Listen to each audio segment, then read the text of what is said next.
نحمده ونصلي على رسوله الكريم أما بعد فأعوذ بالله من الشيطان الرجيم بسم الله الرحمن الرحيم إنا أنزلناه في ليلة مباركة إنا كنا منذرين فيها يفرق كل أمر حكيم أمرا من عندنا إنا كنا مرسلين. دوستو، انسان دنیا میں سمجھو ایک میکدے میں ہے اور اس میں مختلف ٹائمنگ، مختلف اوقات اس پہ آتے رہتے ہیں. اللہ جل شانہ اس کو مختلف چانس دیتے رہتے ہیں،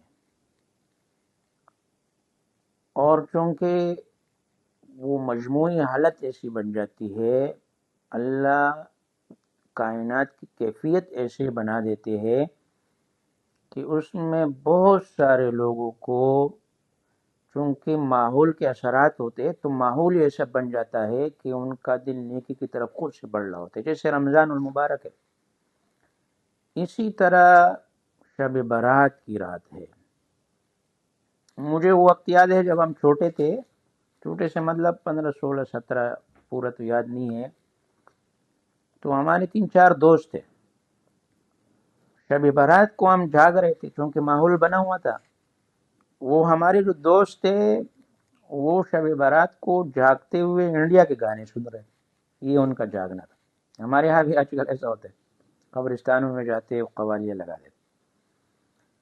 جب یہ گانے انہوں نے سنے، میں نے صبر کیا. دائی آدمی کا مزاج اور ہوتا ہے، دائی جو آدمی ہوتے ہیں، جب انہوں نے اپنا سب کچھ کیا، میں نے کہا میں ابھی آپ کو ایک بیان سناؤں. میں نے ایک بزرگ کا بیان سنایا. وہ رات کچھ ایسی تھی، شب برات کی رات تھی، اور حیران ہو جائیں گے اگر وہ دوست ہمارے اس طرف نہ آتے تو میں کہتا ہوں ابھی وہ بڑے ایکٹر ہوتے، اس رخ پہ وہ جا رہے تھے. اللہ نے دونوں کو ایسی ہدایت دی. پھر جو ان کے درجات اور باتیں ہیں میں کبھی بتاؤں گا. یہ صرف شب برات کی رات کا اثر تھا. تو اللہ چانس دیتے ہیں جب پورا ماحول بنا دیتے ہیں کہ اب ماحول بنا ہوا ہے، ہو سکتا ہے کسی کی دل پہ، اکثر بڑے سے بڑے گناہگار آدمی کی دل پہ اثر ہو جاتے ہیں. شب برات کیا ہے؟ لیلۃ النصف من شعبان، 15ویں رات ہے شعبان کی. اس کے بارے میں ہمارے ہاں پاکستانی اور ہندوستانی مزاج کیا پتہ ہے؟ افراط و تفریط. بلکہ آج کل تو یہ دوسری حضرات بھی یا تو اس کا انکار کر دیتے ہیں. اصل میں جو موحد آدمی توحید اور سنت کی دعوت دیتے ہیں، وہ اس کے جذبے میں آ کر سب کچھ رد کر دیتے ہیں. تو یہ بھی صحیح نہیں ہے. اور جو عاشق مزاج، نبی علیہ السلام سے عشق ہے، پیار ہے، وہ پیار میں اتنا کہ سب کچھ کر دیتا ہے. اور کمال کا آدمی وہ ہوتا ہے جس نے دیوار بنائے، غصے جذبے میں آ کر سب کچھ اڑا دیا کہ نہیں کچھ بھی ثابت نہیں، بھی ٹھیک نہیں ہے. اور محبت میں آ کے سب کچھ کر دیا، یہ بھی ٹھیک نہیں. درمیان میں آ جائیے. اب یہاں کیا ہے؟ 2 لوگ ہیں، بلکہ 3 لوگ بن جائیں گے.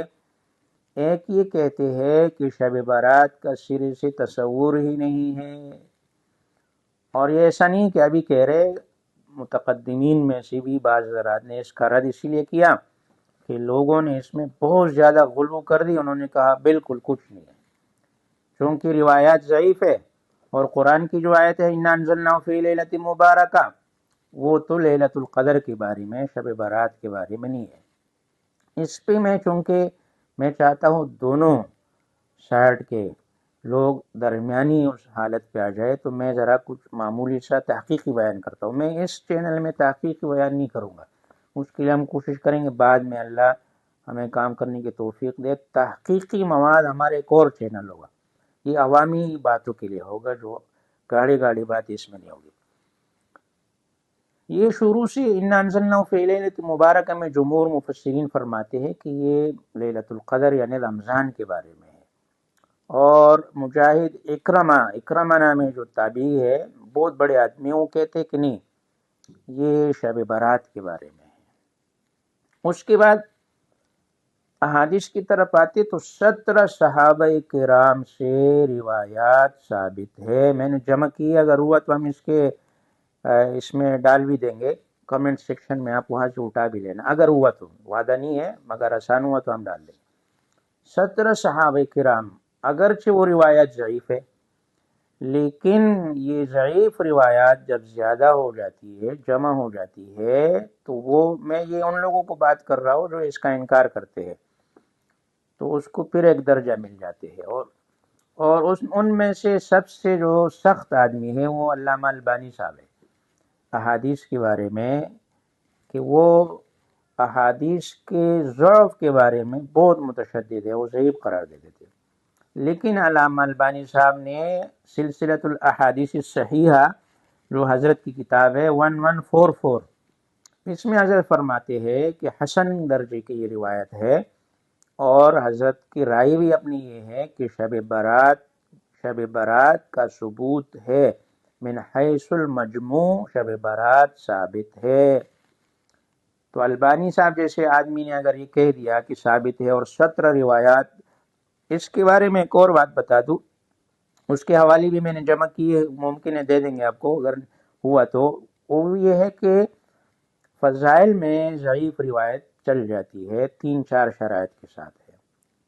اور تیسری دلیل، یہ 2 دلائل، ایک تو میں نے بتایا کہ البانی صاحب نے جو روایات نقل کرنے کے بعد اس پہ کہہ دیا، اور دوسری نمبر پہ کہ فضائل میں ضعیف روایت چل جاتی ہے، تیسری نمبر پہ کہ بہت ساری ضعیف روایت اس میں بھی قوت آ جاتی ہے۔ اور فضائل میں جو ضعیف روایت چلتی ہے یہ کہاں ہے، اس کے حوالے بھی میں نے جمع کیے ہوئے ہیں، یہ بھی آپ کو بتا دیں گے۔ نمبر 4، یہ تعامل بھی ایک بڑی چیز ہے۔ اب امت میں اتنا بڑا تعامل آ رہا ہے شب برات کے اوپر کہ لوگ اس کو مناتے تھے اور منا رہے ہیں۔ منانے سے مطلب یہ نہیں کہ آپ مناؤ، عبادت کرتے تھے۔ تو یہ جو شب برات ہے، اس کی تقریباً یہ 4 چیزیں تو میں نے بتا دی۔ باقی امت میں جو سختی کرنے والے یعنی بدعات کے اوپر، ایک ابن تیمیہ رحمۃ اللہ علیہ، ابن تیمیہ رحمۃ اللہ علیہ کا حوالہ بھی میں نے یہاں پر لکھا ہے کہ حضرت نے مجموعہ فتاوی جلد 23 صفحہ 131، اچھا یہ صفحات جو ہے نا یہ آگے پیچھے ہو سکتے ہیں، حضرت نے بھی اس کے بارے میں یہ لکھا ہے کہ شب برات یہ ثابت ہے۔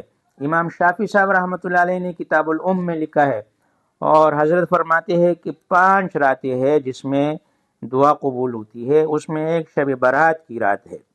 اسی طرح ابن رجب حنبلی نے لطائف المعارف صفحہ 137 میں بہترین گفتگو کی ہے۔ یہ 4 بڑے بڑے لوگ ہیں جو ذرا اس مزاج کے ہے کہ بدعات پہ بہت سخت ہے۔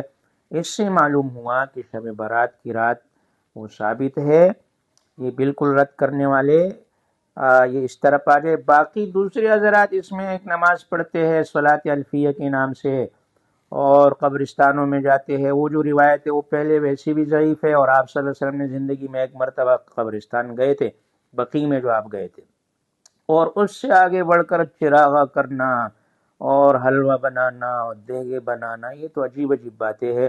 اس میں آپ کتنا کر سکتے ہیں؟ بہتر ہے اپنے گھر میں کسی کونے کانچے میں مصلی بچھائے، اللہ کی طرف متوجہ ہو جائے، ساری رات عبادت کرے۔ باقی یہ رہ جاتے کہ دن میں روزہ رکھنا، تو روزے والی روایت بھی ضعیف ہے۔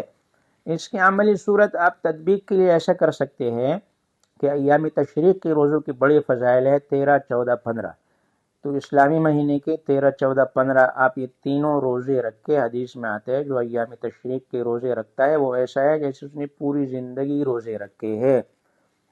تو افراد تفرید سے ہٹتے ہوئے اس